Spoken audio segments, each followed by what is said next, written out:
안녕하세요. 안암동 토요 세미나. 오늘은 양자역학 세 번째 시간입니다. 지난번에는 보호의 수소원자 모형을 소개했었죠. 오늘은 올드 퀀텀 시어리라고 부르는 이론에 대해서 소개하겠습니다. 올드 퀀텀 시어리가 나오게 된 배경은 이렇습니다. 보호의 수소원자 모형이 언제 나왔습니까? 1913년이죠.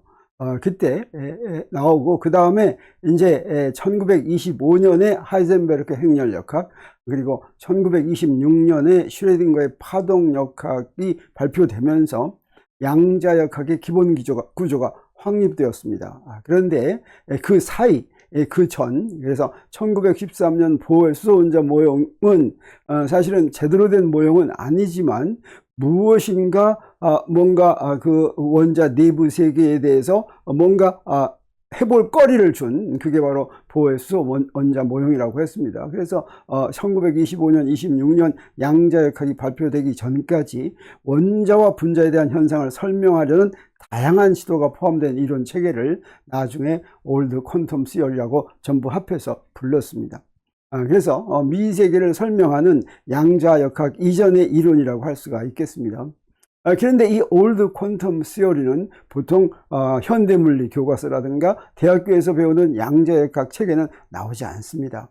이것은 양자역학의 등장으로 이제 더 이상 필요 없게 됐고, 사실은 그 기본 이론도 아니기 때문에 더 이제 설명이 안 돼서 이것에 대해서는 알려진 바가 그렇게 많지 않죠.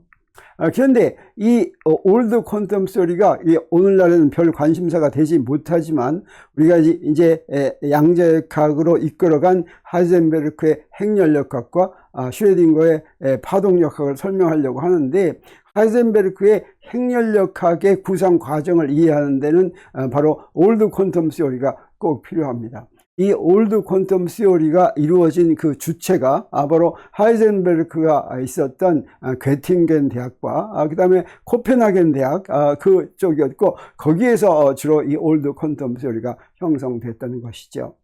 그래서 보호의 수소원자 모형은 사실은 성과도 있었지만 한계도 있었습니다. 그게 바로 무엇입니까? 보호의 수소원자 모형은 원자와 분자의 구조에 대한 일반 이론을 추구했지만, 그런데 그 이해할 수 없는 가정을 이제 세우고 나서 하는 것이죠. 그것뿐만 아니라 보호의 수소원자 이론은 수소원자에만 성립했습니다. 그리고 수소골 원자라는 것도 있는데, 그건 바로 뭐냐면 수소원자는 그 원자의 성질이 마지막 전자 하나로 결정되는데, 전자가 많이 포함된 그런 원자에서도 다른 전자들은 전부 없는 것처럼 보이고, 가장 마지막 껍질에 있는 전자 하나가 그 원자의 성질을 결정하는 그런 원자를 수소골 원자라고 하는데, 이런 수소원자하고 수소골 원자에서는 보호의 수소원자 이론이 성립했지만, 전자가 하나만 더 추가되어도, 다시 말하면 원자의 성질을 결정하는데 전자가 두 개만 필요해도 더 이상 성립하지 않는 것이었죠. 그런데 보호 이론으로부터 무엇을 알게 됐냐면, 양자 이론을 찾는데 이런 방법이 유효하다라고 하는 걸 알게 됐습니다. 첫 번째는 바로 뭐였냐면, 대상계에서 고전역학으로 가능한 모든 운동을 다 찾아봅니다.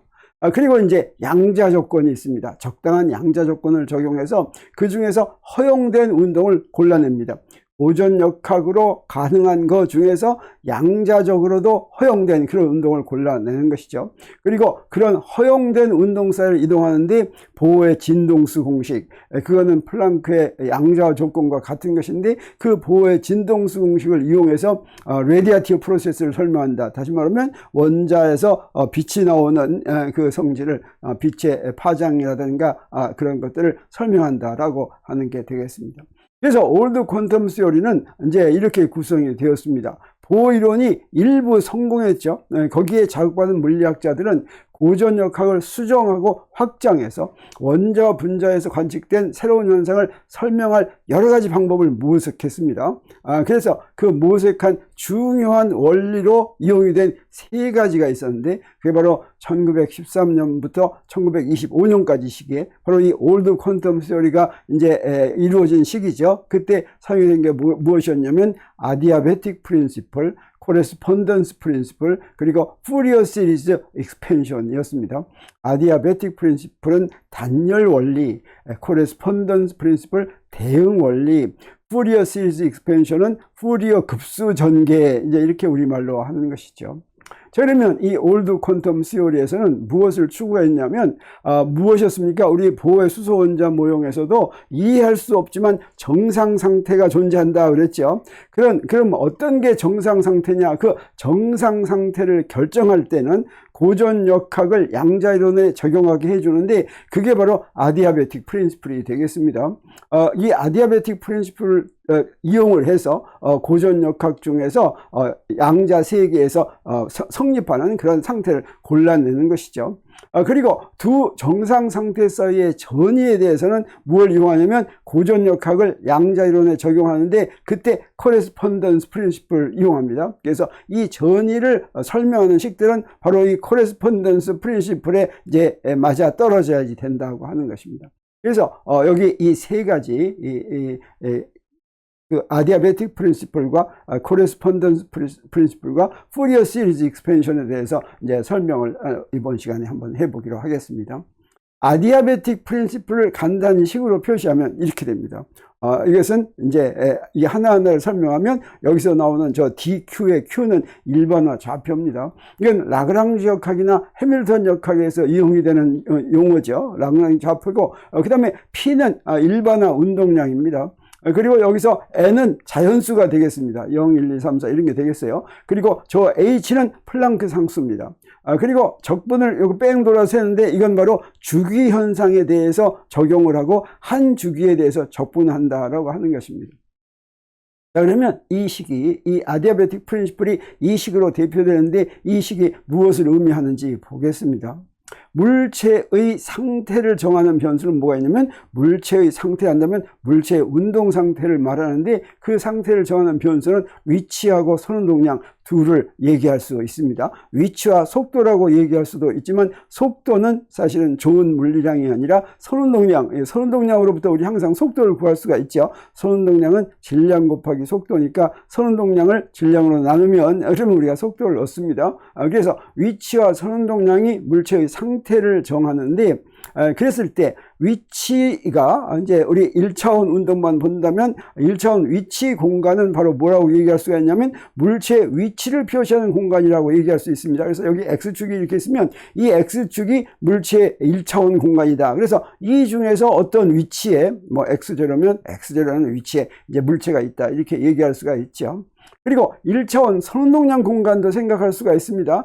물체의 선운동량을 표시하는 공간이고, 여기는 선운동량을 표시하는 축이 이렇게 있다고 한다면 그 중에 어떤 한 점 P0가 선운동량을 표시한다고 할 때, 이 두 개를 표시하면 이 두 개를 표시하는 공간이 바로 무엇으로 이루어진 공간이겠습니까? 물체의 상태를 정하는 변수로 이루어진 공간이 되겠죠. 그걸 무엇이라고 부르냐면 위상 공간이다, 이렇게 부릅니다. 위상이라고 하는 것은 물체의 상태가 어디에 어떤 데에 차지하고 있는지 하는 걸 보여주는 게 위상이죠. 우리가 파동에서도 위상이라는 얘기를 쓰는데, 파동이라고 하는 건 똑같은 운동이 반복되는데 그 하나의 운동 중에서 어디쯤에 해당하는가, 이게 바로 위상입니다. 그래서 이제 물체가 운동을 하고 있는데 그 물체의 운동이 어떤 조건을 만족하는 데 있는가 하는 게, 그게 바로 위상을 표시한다고 할 수 있습니다. 그러면 이 위상 공간은 우리가 어떻게 그릴 수가 있냐면, 여기에 X축을 그리고 여기에 P축을 그리면 이게 바로 이 X축과 P축으로 스팬되는 만들어지는 공간이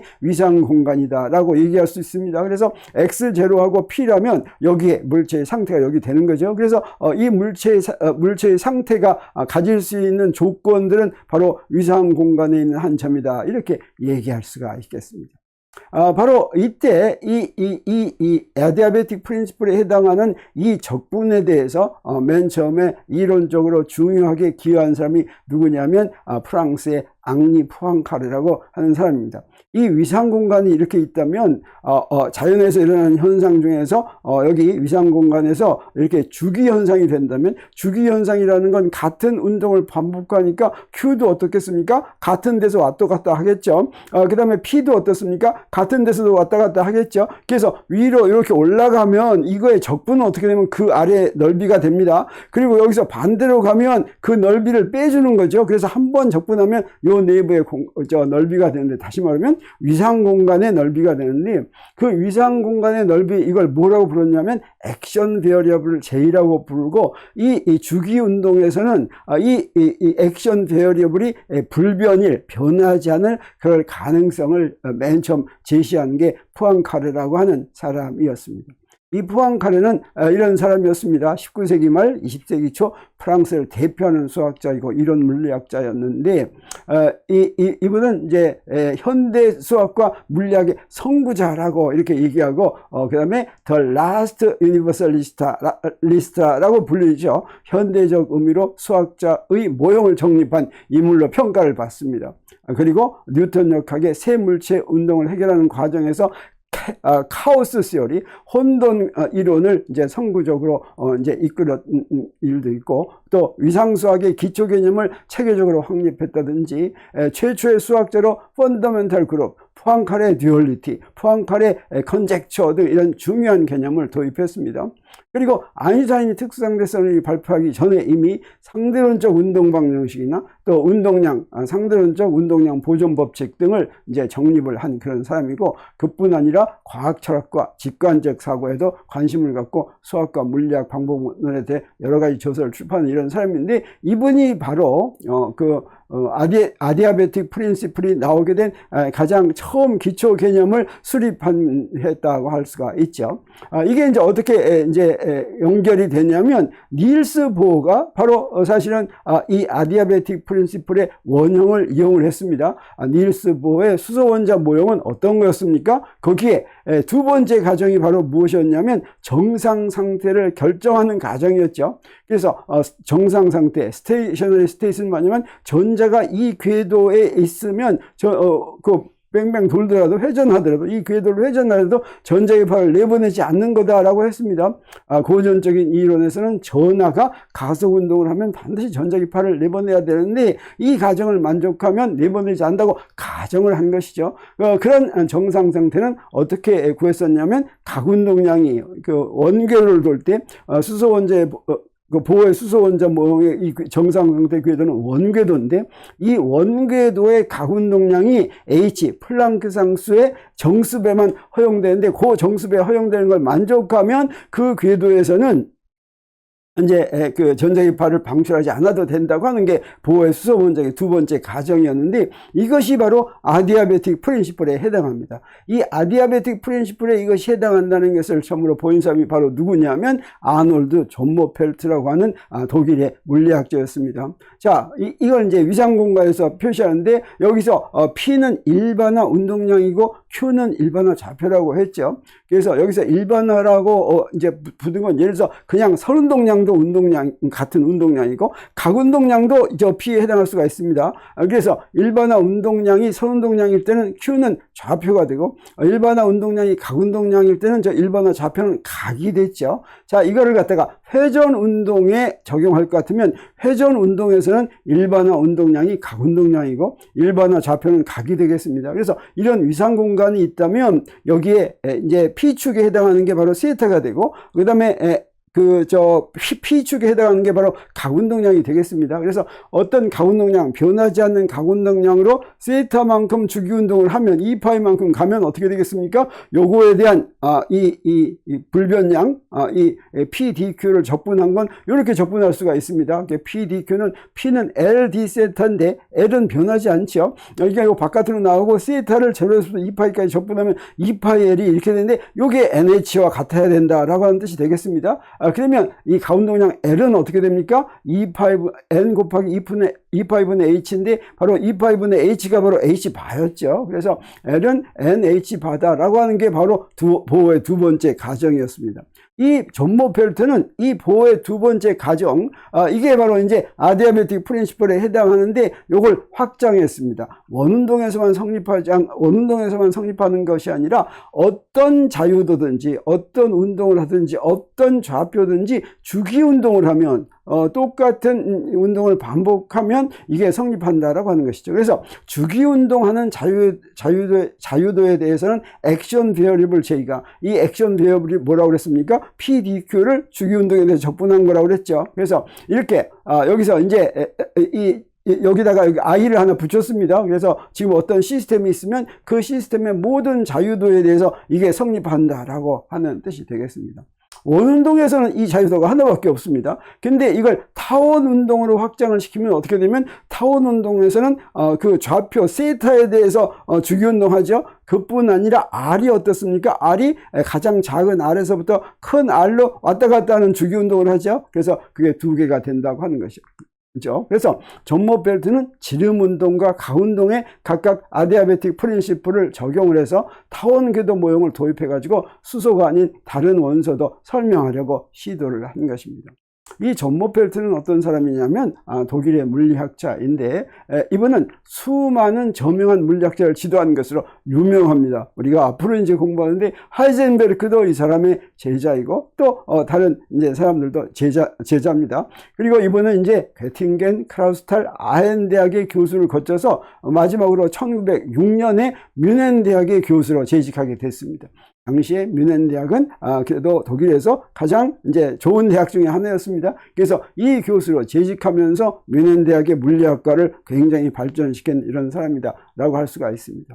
뮌헨 대학에 있으면서 많은 학생들을 지도했는데, 특히 그 지도한 학생 중에서 피터 디바이라든가 베르너 하이젠베르크라든가 볼프강 파울리, 한스 베타가 노벨 물리학상을 수상했습니다. 그래서 노벨상 제자, 노벨상 박사 제자를 4명이나 배출한 그런 이제 학자다라고 할 수 있습니다. 그리고 자신도 노벨 물리학상 후보로 가장 많이 지명되었다고 알려져 있습니다. 84번이나 지명이 되었는데 안타깝게도 실제로는 수상하지 못했었죠. 그리고 이제 보호의 이론, 수소 원자 모형을 이제 확장시킨 걸 뭐라고 그러냐면 보호 존모 펠트 원자 모형이라고 하는데, 이런 원자 모형을 재현해서 양자역학이 나오기 전까지, 이게 바로 올드 퀀텀 시어리 기간이죠. 문제 해결에 크게 기여를 했습니다. 그 다음에 디락의 상대론적 양자역학이 나오기 전에 이제 이때 이제 상대성 이론 이미 나와 있었죠. 그래서 보호의 수소 원자 모형이 이제 잘 성립 안 될 때는 여기에 상대론 때문에 그런다. 그래서 상대론 효과를 이제 집어넣는데, 어떻게 집어넣냐면 이제 전자가 막 움직이면 전자가 상대론적인 질량이 막 바뀌죠. 그러면 전자가 상대론적 질량으로 바뀔 것 같으면 그때 이제 나타나는 변화, 이것으로 이제 빛의 파장을 미세하게 맞추는 그런 시도도 했다고 알려져 있습니다. 자, 그러면 그 다음번에 나온 사람이 사실은 이것을 갖다가 아디아베틱 프린시플이라고 불리게 한 사람이 또 한 사람이 있었습니다. 그게 바로 파울 에렌페스트라고 하는 사람인데, 이 에렌페스트는 단열 변환이 일어날 때 위상공간 적분인 액션 베어리블 J가 보존됨을 해밀턴 역학 안에서 증명을 했습니다. 아까 보안가르는 어땠습니까? 액션 베어리블이 불변일 가능성이 있다고 추론을 한 것이죠. 근데 해밀턴 역학 안에서 단열 변환이라고 하는 것은 이제 해밀토니안이 크게 변하지 않을 때, 단열 변화는 이제 에너지를 주고받는 것인데, 이제 단열 변화는 열이 왔다 갔다 하지 않는 변화를 얘기하죠. 여기서는 일반적으로 에너지가 크게 주어지지 않는, 왔다 갔다 하지 않는 그런 경우에는 이 적분, 액션 베어리블 이 적분이 그 운동량하고 DQ를 한 주기 운동에서 한 적분이 이게 보존량이 된다고 하는 걸 해밀턴 역학 틀 안에서 증명한 이런 사람입니다. 그리고 이 에렌페스트는 이로써 존모 펠트가 보호의 과정을 확장해서 얻은 양자 조건이 경험적 가설, 이건 경험적으로 그게 성립한다고 생각했었는데, 그렇지 않고 해밀턴 역학의 근본 원리에서부터 유도될 수 있다는 그런 정당성을 이제 제공을 한 셈이 되겠습니다. 그래서 아디아베틱 프린시플이 이게 양자 세계에서도 성립하는 게 이게 당연하다, 이렇게 얘기할 수가 있는 것이죠. 근데 앨런 페스트는 아인슈타인과 이제 친하게 교류를 했습니다. 그리고 이 결과를 아인슈타인이 듣고 나서 이제 뭐라고 얘기했냐면, 이거는 아디아베틱 하이포시스라고 부르면 좋겠다라고 제안을 했습니다. 이게 단열 가정이다 이렇게 부른 것이죠. 이걸 계기로 해서 이 원리가 아디아베틱 프린시플이라고 이제 당시 올드 퀀텀 시어리 기간 내 이렇게 널리 불리게 된 계기가 됐다고 할 수가 있겠습니다. 앨런 페스트도 존 보펠트나 마찬가지로 아주 뛰어난 교육자였습니다. 이분은 오스트리아 사람이었습니다. 오스트리아 사람으로서 오스트리아 빈에서 유대인 가정에서 출생했습니다. 유대인이어서 유대인들 사이에 서로 연대감이 있었고, 그 유대인인 이제 그 아인슈타인이나 이런 사람들하고 이제 친하게 지냈습니다. 그래서 빈 대학에서 볼츠만의 지도로 물리학 박사를 이제 받고, 그 다음에 여기저기 굉장히 똑똑했습니다. 그래서 여기저기 대학교 교수를 이제 알아보고 있는 중에 어디 다른 대학으로 가려고 했었는데, 마침 로렌츠는 네덜란드의 레이던 대학이라는 데 있었습니다. 근데 로렌츠는 스스로 이제 정년이 거의 가까워지자 사임을 하고 자기가 후임을 골랐습니다. 로렌츠가 고른 후임이 바로 앨런 페스트가 되겠어요. 그래서 레이던 대학에서 로렌츠 후임으로 부임해가지고 이 로렌츠는 당시 유럽에서 굉장히 지도적인, 물리학계에서는 지도적인 그런 역할을 했었죠. 역시 마찬가지로 앨런 페스트도 이 레이던 대학에서 세계적인 학자들을 많이 불러 모으고 이 레이던 대학 물리학과를 세계적으로 유명하게 그렇게 하고, 특히 아인슈타인 등과도 가깝게 교류를 했다고 알려져 있습니다. 그리고 앨런 페스트가 우리 이제 물리학과 학생들은 양자역학 교과서에서 배우는데 뭐라고 부르냐면 앨런 페스트 시어렘을 배웁니다. 앨런 페스트 시어렘은 양자역학에서 물리량의 기대값 사이의 관계는 고전역학의 법칙과 같다라고 하는, 그게 바로 앨런 페스트 정리가 되겠습니다. 그리고 역학적 계가 서서히 변하더라도 아까 얘기한 일정하게 유지되는 단열 불변형이 존재한다는 것을 이제 증명해서 초기 양자역학 발전에 중요한 역할을 했고, 뛰어난 교육자이고 그 멘토로서 많은 젊은 과학자들을 양성을 했는데, 이제 말년에 우울증에 시달렸습니다. 그리고 둘째 아들이 장애가 있었는데, 그래서 이 둘째 아들을 권총으로 이제 쏘고 자신도 자살한, 그래서 아주 불행하게 생을 마감한 그런 이제 학자가 되었습니다. 자, 그러면 그 다음에 이제 코레스폰던스 프린시플 보기로 하겠습니다. 대응 원리라고 불리죠. 이 코레스폰던스 프린시플의 내용은 바로 뭐냐면, 우리 양자 현상은 양자수로 이제 기술이 되는데, 이 양자수가 굉장히 큰 경우는 그러면 양자역학, 그 양자역학에서 계산한 결과하고 그 현상을 고전 물리학으로 계산한 결과가 일치해야 된다라고 하는 게 코레스폰던스 프린시플입니다. 그래서 양자수가 작으면 그러면 양자역학으로 계산한 결과하고 고전 물리학으로 계산한 결과가 굉장히 차이나죠. 그래서 미세계 현상이 거시세계 현상과 무척 다르다라고 이제 생각이 되지만, 근데 양자수가 굉장히 크면 이 두 개가 일치해야 된다라고 하는 게 코레스폰던스 프린시플이 되겠습니다. 이 코레스폰던스 프린시플은 언제 처음 얘기하게 됐냐면 수소원자의 보호의 수소원자 모형에서 처음 나왔습니다. 그래서 이것도 보호가 이걸 처음 제안했다라고 할 수가 있겠습니다. 근데 이걸 갖다가 수소원자 모형 논문 안에 이 이야기가 있지만, 이 이야기를 공식적으로 코레스폰던스 프린시플이라고 부른 것은 보호가 직접 자신이 불렀습니다. 1920년이 되겠습니다. 1920년 독일의 물리학회가 있었는데, 거기에서 원소의 선스펙트럼에 대해서 자기의 수소원자 보호의 수소원자 모형이 수소원자에서는 성공해가지고 그 미세계를 이제 설명하려는 그런 시도들을 많이 이제 비슷하게 하려고 하니까 이제 유명해졌죠. 그래서 여기서 이제 그 강연을 하면서 이때 그 제목의 강의에서 처음으로 코레스폰던스 프린시플, 이게 이제 독일 말입니다. 그런 용어를 공식적으로 사용했다라고 하는 것이죠. 그리고 이 코레스폰던스 프린시플에 대해서 그 과학사를 이제 하는 전문 철학자가 굉장히 좋게 평가했습니다. 맥스 제머라고 하는 사람인데 이렇게 평가를 했습니다. In fact, there was rarely in the history of physics a comprehensive theory which owed so much to one principle as quantum mechanics owed to Bohr's correspondence principle. 그래서 물리학의 역사상 어떤 이론 하나가 하나의 원리 때문에 이렇게 많이 발전한 것은 이 양자역학이 대응 원리에 의해서 양자역학이 발견한 그 하나가 가장 뚜렷하다라고 얘기한 것이죠. 이 얘기는 뭐냐면 코레스폰던스 프린시플이 양자역학 발전에 아주 독보적인 그런 영향을 미쳤다, 이런 얘기가 되겠습니다.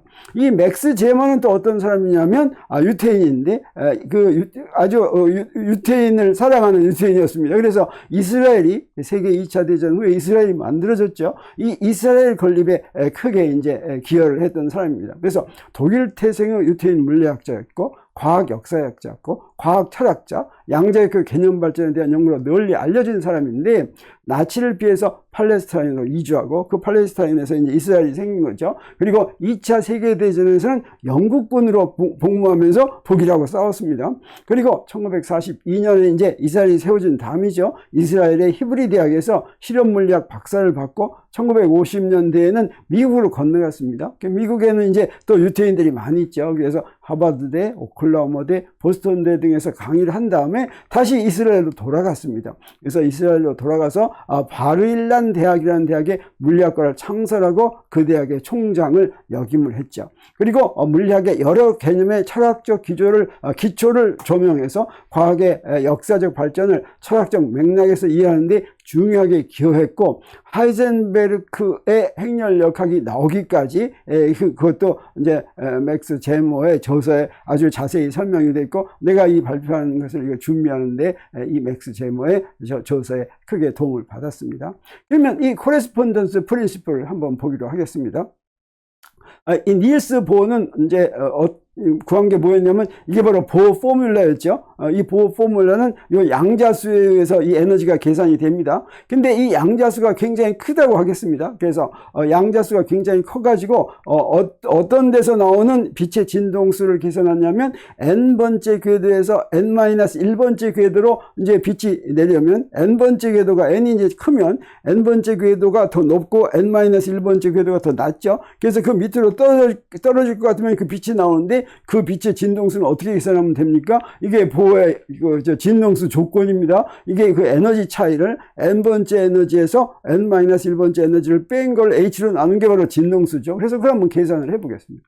그걸 계산하면 요 앞에 있는 건 전부 상수니까 요 상수는 앞에다 이렇게 하고 나서 여기 n자승분의 1 빼기 n-1 자승분의 1 이렇게 하면 되죠. 그리고 여기서 이제 우리가 n이 굉장히 크다는 걸 이용하려면 어떻게 하면 되겠습니까? for large 안에서는 요거만 계산하는데, 요거 계산할 때 요 뭘로 빼면 되냐면 요때 n-1을 n을 바깥으로 뺍니다. 그 n을 바깥으로 뺄 것 같으면 n자승분의 1하고 1-n분의 1의 마이너스 2승 이렇게 되죠. 그리고 요게 이제 여기서 근사식으로 쓸 수 있습니다. 1 더하기 x의 n승은 1 더하기 nx, 이게 이제 근사식이죠. 그래서 이거는 뭐가 됩니까? 1 플러스 n분의 2가 되겠어요. 2가 되니까. 그래서 요건 n제곱분의 2라고 해서 1 플러스 n분의 2 이렇게 되니까 요걸 이제 다시 쓸 것 같으면 뭐가 됩니까? n제곱분의 1 더하기 n3승분의 2 이렇게 되죠. 요걸 여기다 대입하면 어떻게 됩니까? n제곱분의 1은 없어지고, 자, 요게 빼지는데 여기에 빼기하고 요 빼기에서 더하기가 돼서 결국은 뭐가 됩니까? for large n에서는 계산하면 요게 돼서 n3승분의 1이 되는구나 하는 것을 우리가 알 수가 있습니다. 그래서 n이 굉장히 클 때는 n에서 n-1로 떨어질 때 나오는 진동수가 이렇게 된다라고 하는 걸 우리가 알 수가 있는데, 요 진동수는 뭘로도 계산할 수가 있냐면 고전역학으로 또는 고전 물리학으로도 계산할 수가 있습니다. 이때는 전하가 원궤도에서 n번 회전하면 진동수 n짜리가 나온다라고 하는 것이 이제 고전 전자기학이라고 했죠. 그래서 보어의 n번째 궤도 반지름이 있는데 Rn이 있습니다. 이 Rn은 우리가 아는 것이죠. 그리고 n번째 궤도의 가운동량 Ln은 어떻게 계산하냐면 요거 이 가운동량이 NH 반, 이게 가운동량 조건인데, 그게 뭘로 주어집니까? 질량 곱하기 반지름 곱하기 속력 하면 그게 바로 가운동량입니다. 그러면 여기다 이제 이 속력은 어떻게 주어지냐면 각속도에다가 반지름 곱한 거나 마찬가지죠. 그래서 mr제곱 오메가 n 이렇게 되는데, 이 각속도는 바로 무엇입니까? 진동수에다가 2파이 곱한 겁니다. 그래서 2파이, 그 다음에 질량 곱하기 반지름의 제곱 곱하기 이제 이게 바로 진동수 이렇게 되는데, 이 진동수 진동수가 바로 여기서 구한 진동수와 같은 진동수가 돼야지 되겠어요. 그러면 요 R은 요걸 여기다 이렇게 대입을 하겠습니다. 그래서 우리가 뭘 구할 수가 있냐면, 저기 Fn은 여기서부터 요 F는 이렇게 나눠서 이렇게 만든 거죠. 그리고 여기다가 Rn을 대입할 것 같으면 이렇게 나오는데, 요걸 다시 정리하면 뭐가 되냐면, 자, 이렇게 됩니다. 이렇게 됐더니 가만 봤더니 어떻습니까? 자, 여기서 가만 봤더니 이 진동수, 요 고전적으로 계산한 진동수인데, 요게 뭐하고 똑같습니까? 바로 요 놈하고 똑같죠. 다시 말하면 n이 굉장히 클 때는 양자역학으로 구한 진동수하고 고전역학으로 구한 진동수가 똑같다. 이게 바로 코레스폰던스 프린시플의 이제 성립한다라고 하는 것이죠. 그래서 양자역학에서 이용을 하는 모든 법칙은 양자수가 굉장히 클 때는 고전역학의 법칙과 같아져야 된다라고 하는 게 코레스폰던스 프린시플이다. 이렇게 얘기할 수가 있겠습니다. 그럼 이번엔 푸리어 시리즈 익스펜션을 보기로 하겠습니다. 이 원자 내 전자의 조화 진동이 선 스펙트럼의 원인이라고 가정하고 고전역학적으로 해석한 전자운동을 푸리에 급수로 전개해서 선 스펙트럼의 파장을 구하는 그런 모형이 되겠습니다. 그래서 전자의 운동이 일반적인 시간의 함수라고 한다면 그거는 조화 진동이 아닐 텐데, 푸리어 전개가 바로 뭐냐면 조화 진동들의 합으로 시간의 함수로 주어지는 함수를 전개하는 게, 이게 바로 이제 푸리어 급수 전개입니다.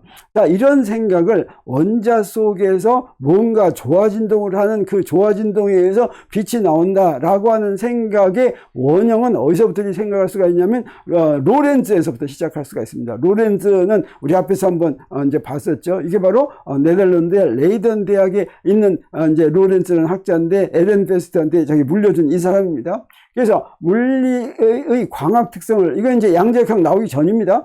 특성을 설명하기 위해서 맥스웰 이론을 바탕으로 해서 물질 속에, 이때는 이제 물질 안에 분자 뭐 이런 거 모를 때니까 이 전자기가 물질 속에서 어떻게 해서 물질과 전자기 현상, 전자기적 성질이 이제 나오는지를 모를 때인데, 그때 물질 내에 작은 하전 입자, 전하를 띤 입자가 있다라고 이제 가정을 했습니다. 그래가지고 전자기파를 쪼여줄 것 같으면, 전자기파는 바로 뭡니까? 당시에 이미 전자기파는 전기장과 자기장이 막 크기를 바꾸면서 진동하는 전자기파라고 하는 걸 우리 알고 있었죠. 그래서 전자기파를 물질에다 쪼여줄 것 같으면 물질 속에 들어있는 작은 하전 입자들이, 전하를 띤 입자들이 전기장이 막 변하는 전기장을 받으면 전기장이 바로 전하에다 힘을 작용하죠. 그래서 그 전하가 떨 것이다, 이렇게 생각한 거죠. 그걸 갖다 뭐라고 부르냐면 로렌츠의 조화 진동자 모형이다, 이렇게 부릅니다. 그래서 물질 내부의 작은 하전 입자가 외부 전기장에 의해서 조화 진동자로 운동하고 가정하고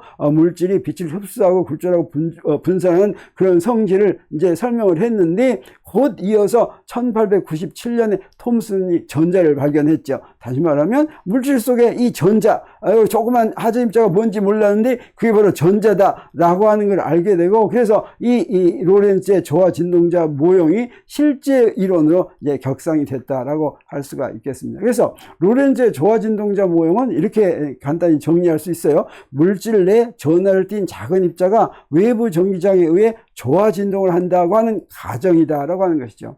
이 로렌츠라고 하는 사람은 바로 이런 사람입니다. 당시에 유럽에서 이론 물리학자 중에서는 아주 대장격인 그런 사람이었습니다. 그래서 19세기 말과 20세기 초 이론 물리학의 선구자다, 이렇게 얘기할 수 있는데, 아까도 얘기했던 것처럼 1878년에 레이든 대학에 부임한 다음에 1912년, 그러면 이거 어떻게 됩니까? 요거 22하고 12 하면 1853년생이니까 47년, 59세, 60세쯤 돼가지고 60세에 이제 삶을 한 거죠. 에렌 페스트에게 교수직을 물려주고, 그 네덜란드에 있는 타일러스 뮤지엄이라는 데서 이제 연구직을 하면서 연구 활동에 전념을 했다고 하는 것인데, 사실은 이제 대학교에 여러 가지 이제 사무, 꼭 그 강의와 연구 말고도 대학교 교수로 있으면 사무가 있죠. 이제 그런 건 다 뿌리치고 이제 연구하고 강연하고 이제 저술 활동 이런 거에 전념하면서 물리학계를 사실은 이끈 이런 사람이 되겠습니다. 그래서 이분이 바로 이제 전기장에서 하전 입자가 받는 전자 기력을 우리 물리학과에서 전자기학을 배우면 로렌츠 포스라고 하는 힘을 배웁니다. 전기장에서 전하가 받는 힘, 이거를 쿨롱 포스라고 하고, 자기장에서 이제 움직이는 전하가 받는 힘하고 쿨롱 포스를 합한 거를 로렌츠 힘이다, 로렌츠 포스다, 이렇게 하는 그 유명한 전자기학 이론에 나오는 로렌츠 포스, 로렌츠라고 얘기할 수도 있겠습니다. 그리고 이제 제2회 노벨 물리학상을 받았는데, 제만이라고 하는 제자와 함께 이제 원자에서 선 스펙트럼이 나왔죠. 근데 거기다가 자기장을 쪼여줄 것 같으면 선 스펙트럼의 수가 더 많아졌습니다. 자, 그걸 발견을 해가지고 그걸 설명해가지고 제2회 노벨 물리학상을 받았습니다. 그뿐 아니라 그 아인슈타인의 특성대성 이론의 가장 기본식인 변환식, 이것도 로렌츠 변환이라고 불리죠. 이 아인슈타인의 특성대성 이론의 식하고 로렌츠가 만든 식하고는 원래는 전혀 다른 이유로 만들어진 것인데, 모양은, 형태는 똑같았습니다. 이걸 언제 만들었냐면 1904년에 로렌츠가 발표했어요. 그래서 1905년에 아인슈타인의 특성대성 이론을 이용해서 이제 유도한 그 식의 이름을 이제 사람들이 로렌츠 변환이라는 이름으로 불렀습니다. 그리고 1911년에 제1회 솔베이 회의 의장을 맡았습니다. 솔베이 회의는, 솔베이는 사람 이름인데 벨기에 사람인데 그 비누를 발명해가지고 돈을 많이 벌었다고 합니다. 그래서 기초과학을 발전시키는데 이 돈을 기부를 해서 3년마다 한 번씩 유명한 기초과학 학자들을 모아가지고 거기서 이제 회의를 했습니다. 그 토론을 하는 그런 컨퍼런스를 했는데, 그 첫 번째 솔베이 회의 의장으로 이제 로렌츠가 했다라고 하는 것이죠. 그리고 1928년에 로렌츠가 이제 사망을 했는데, 그때 장례식은 네덜란드 전체 이제 국가적으로 이제 큰 그런 추모의 대상이 됐다고 하는 것입니다. 그래서 제1회 솔베이 회의 때 기념으로 찍은 사진을 보면 재미있습니다. 여기에 이제 솔베이가 이렇게 있습니다. 솔베이고, 그리고 그 옆에 있는 여기 바로 로렌츠가 되겠어요. 그리고 다른 사람들을 보면 여기에 유명한 과학자 중에서 누구를 생각할 수 있습니까? 여기 퀴리 부인이 이렇게 있습니다. 그리고 플랑크, 양자 조건을 한 플랑크가 저기 있고, 그 다음에 여기에 드브로이의 형이 있습니다. 드브로이가 물질파, 우리가 나중에 곧 배울 텐데, 드브로이가 물질파를 이제 생각하게 된 계기가, 드브로이 자신은 역사학을 전공했는데 이 형이 물리학자여가지고 여기에 이제 솔베이 회의에 와가지고 이제 들은 거를 드브로이한테 얘기해서 드브로이가 물리에 관심을 가지게 된 바로 그 사람이죠. 그리고 여기에 원자핵을 발견한 러더포드도 여기 있습니다. 그리고 이제 아인슈타인, 여기 1911년이니까 1905년에 특성대성 이론 발표하고 이제 어느 정도 알려져서 아인슈타인 여기에 이렇게 서 있죠. 그리고 또 그런데 그로부터 3년마다 솔베이 회의가 열렸습니다. 그리고 제5회 솔베이 회의가 1927년에 열렸는데, 이걸 보면 또 재밌습니다. 여기는 아인슈타인이 맨 가운데 이렇게 딱 있죠. 그래서 이 아인슈타인은 1915년에 일반 상대성 이론을 발표하고 정말 세계적으로 저명한 물리학자가 이렇게 됐죠. 그리고 그 옆에 로렌츠는 여전히 이렇게 있습니다. 이때 이제 나이가 굉장히 이제 1928년에 사망을 했으니까 굉장히 노쇠한 그런 때였겠죠. 그리고 퀴리 부인도 여기에 이렇게 있습니다. 그리고 플랑크도 여기에 이렇게 있고, 그 다음에 보호가 여기 이제 이렇게 있습니다. 그리고 콤프턴이 이렇게 있고, 콤프턴은 콤프턴 산란을 이제 관찰한 이런 사람입니다. 그리고 슈레딩거도 여기에 이렇게 있습니다. 그뿐 아니라 디렉도 여기가 있고, 우리 디렉에 대해서는 그 이제 곧 양자역학을, 핵연력학과 파동역학을 하나로 합쳐서 제대로 된 양자역학의 이론 체계를 구축한 사람이 바로 디렉이다, 이렇게 얘기할 수 있습니다. 그리고 파울리의 베타 원리한 파울리도 여기 있고, 그 다음에 하이젠베르크 여기 있습니다. 하이젠베르크 여기 있고, 그 다음에 드브로이도 여기 이렇게 있습니다. 이제 드브로이 형이 있었는데 여기 드브로이 자신도, 드브로이도 이제 1924년에 드브로이 물질파 이론을 발표를 하게 되죠. 그리고 여기에 아까 얘기했던 에렌페스도 저기 있는 걸 우리가 알 수가 있습니다. 그리고 여기 디바이 이제 조금 이따 요 파동력학 할 때 이제 얘기할 텐데, 디바이도 여기 있는 거 우리가 알 수가 있습니다. 그리고 여기 CTR 윌슨이라고 안개상자를 발명한 사람 여기 이렇게 있게 됩니다. 그러면 이 푸리어 시리즈 익스펜션이 어떻게 활동을 했는지 보기로 하겠습니다. 우리 로렌츠가 물질 내에서 전자들이 진동할 수 있다고 하는 그런 모델을 냈는데, 1904년에 그 톰슨이, 전자를 발견한 톰슨이 그 전자가 원자 속에 어떻게 들어있을까 하는 모형을 제안을 했습니다. 그걸 갖다가 톰슨의 원자 모형이라고 하죠. 1897년에 음극선 실험을 통해서 전자를 발견한 다음에 1904년에 원자 모형을 발표합니다. 그리고 그 원자 모형 발표할 때 원자 속에 전자가 들어있는데, 원자는 정기적으로 중성이기 때문에 어떻습니까? 그 안에 양전하도 들어있어야 되는데 양전하로 된 입자는 당시에 없었습니다. 그래서 그 양전하가 원자 내에 균일하게 분포있다, 마치 구름처럼 분포한다 라고 하는 톰슨의 원자 모형을 이제 했는데, 이렇게 그 톰슨의 원자 모형으로도 사실 몇 가지, 원자에서 관찰하는 몇 가지를 설명할 수가 있을 가능성을 제공을 해서 주목을 받았습니다.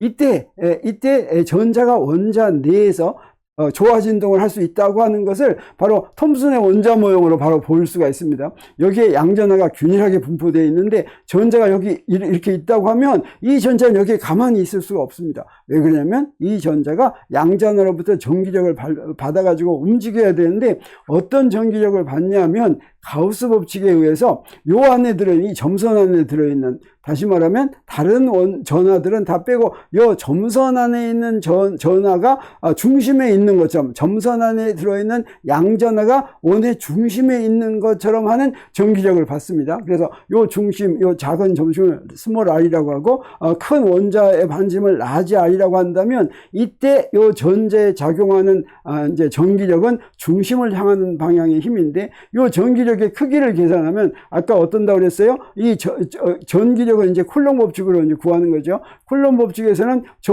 그 전자의 전하에다가 저 내부에 있는 저 전하의 전하를 곱한 다음에 R제곱으로 나누면 되겠죠. 그러면 요 내부에 있는 전하는 어떻게 되냐면 전체 전하분의 라지 R 3승분의 스몰 R 3승 이렇게 되겠어요. 균일하게 분포되어 있으니까 부피는 그 거리의 3승에 비례하죠. 그래서 거리 3승분의 비로 이렇게 해서 요만큼 Q가 되겠습니다. 그러면 전기력은, 쿨롱 법칙에 의한 전기력은 요 Q하고 E하고 곱한 다음에 R제곱으로 나눈 것인데, 이 Q를 여기다 대입할 것 같으면 요 R 3승하고 R제곱하고 나눠져 가지고 어떻게 됩니까? R에 비례하게 되죠. 이게 바로 뭐냐면 탄성력처럼 되는 겁니다. 탄성력이 F는 마이너스 KX 그러죠. 이 KX, X에 비례하면 그게 탄성력이고, 그러면 조화 진동을 하게 됩니다. 그래서 이게 바로 탄성력처럼 되어 있었고, K 역할을 하는 게 이게 바로 K 역할을 하는 거죠. 그러면 이런 그 용수철 상수가 K이고 질량이 M일 때 어떤 진동수로 진동을 하는지 하는 거 우리가 잘 알려져 있습니다. 그건 어떻게 하냐면 질량분의 용수철 상수를 루트를 씌운 겁니다. 그래서 여기다 저 K를 대입해 가지고 요걸 한번 계산해 볼 수가 있겠어요. 여기다 대입하면 K는 대입해서 이렇게 되니까 요거의 값을 집어넣어서 이제 그 파장을 구하면 어떻게 되냐면, 저 파장은 각진동수분의 2파이 C 이렇게 구하면 되고, 저 C는 이제 그 광속이죠. 그래서 여기다가 요걸 전부 다 집어넣어서 우리가 알려져 있는 수치를 전부 집어넣을 것 같으면 요 파장이 얼마가 되냐면 118.3 나노미터가 되는데, 우리 앞에서 우리 발머가 그 수소 원자에서 나오는 스펙트럼 할 때 그 스펙트럼의 파장, 가시광선의 파장이 뭐였습니까? 300 나노미터에서 600 나노미터 사이였죠. 그래서 자, 이렇게 간단히 계산하더라도 파장이 비슷하게 나오는 걸 알 수가 있습니다. 그래서 자, 이렇게 그 톰슨의 원자 모형도 여기서 그 전자가 단순 조화 진동을 할 수 있는 가능성을 이렇게 제공을 했는데, 근데 사실은 이 톰슨의 원자 모형은 곧 이건 잘못된 모형이다라고 하는 걸 알려줬죠. 그래서 톰슨의 원자 모형도 이제 몇 가지 정정기적인 안정성이라든가 전자 배열을 설명하는 데 기여를 했는데, 1911년에 원자핵이 발견되면서 이건 이제 틀린 모형이니까 더 이상 거론이 되지 않았지만, 다만 원자 내에서 외부 전기장의 역할 없이도 전자가 스스로 조화 진동을 할 수도 있다는 그런 생각을 하게 하는 그런 계기를 만들었습니다. 그러면 이 톰슨은 어떤 사람이냐면 영국 사람입니다. 톰슨은 전에도 한번 설명을 했던 것 같은데, 케임브리지 대학을 졸업하고 28세 케임브리지 대학 물리학과 교수로 오면서 캐번디시 연구소 소장으로 부임했습니다. 이때 제4대 소장인지 이걸로 부임을 했습니다. 첫 번째 소장은 이 캐번디시 연구소를 만든 맥스웰이었죠.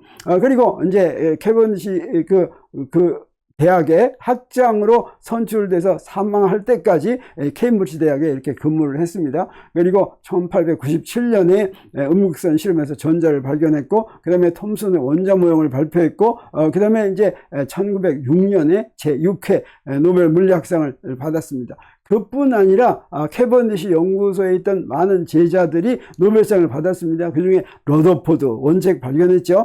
이건 원자핵 발견한 공로는 아니지만 다른 공로로 이제 노벨상 받았는데 노벨 화학상을 받았습니다. 그리고 윌슨, 에스컷, 블레이킷 등 노벨 물리학상 수상자가 여러 명 있었습니다.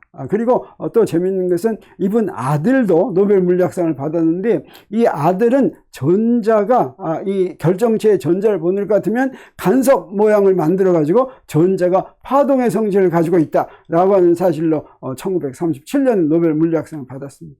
그래서 그 아버지는 입자인 전자를 발견한 공로로 노벨 물리학상을 받고, 똑같은 전자를 가지고 그 전자가 파동의 성질을 가지고 있다는 거 가지고 이제 그 아들이 또 노벨상을 받았죠.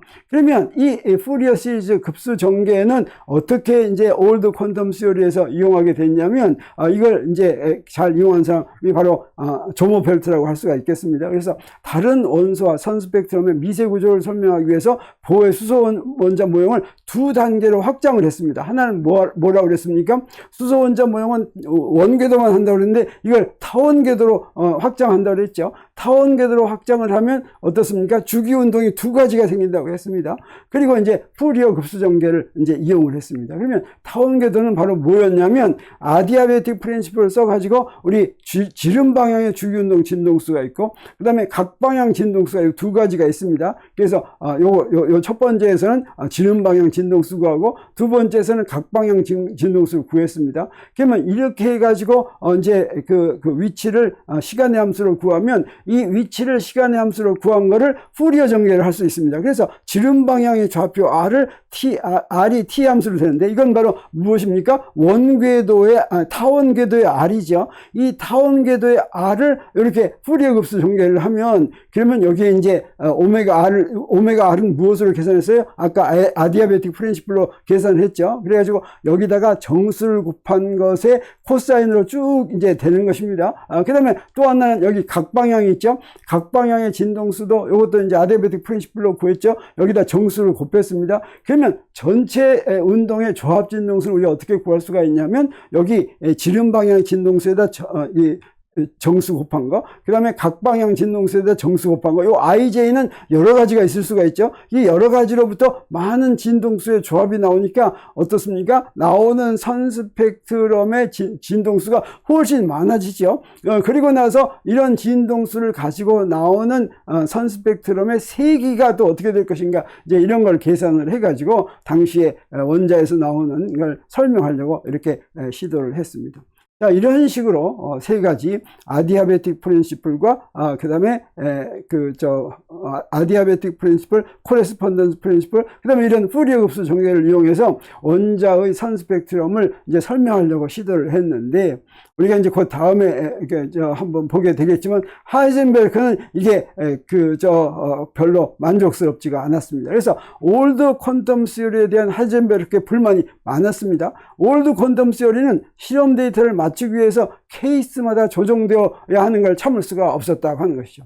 우리 고전역학은 어떻습니까? 하나의 기본 법칙이 딱 있었습니다. F는 MA라는 기본 법칙이 있고, 어떤 현상이든지 F는 MA를 적용해서 계산하면 답이 나왔죠. 다른 거 할 필요가 없었습니다. 그런데 어떻습니까? 이 올드 퀀텀 시어리는 데이터마다 자료가 있을 때마다 그 자료에 가장 적당한 이론을 찾아내야지 되는 거, 이게 이제 마음에 안 들었다고 하는 거죠.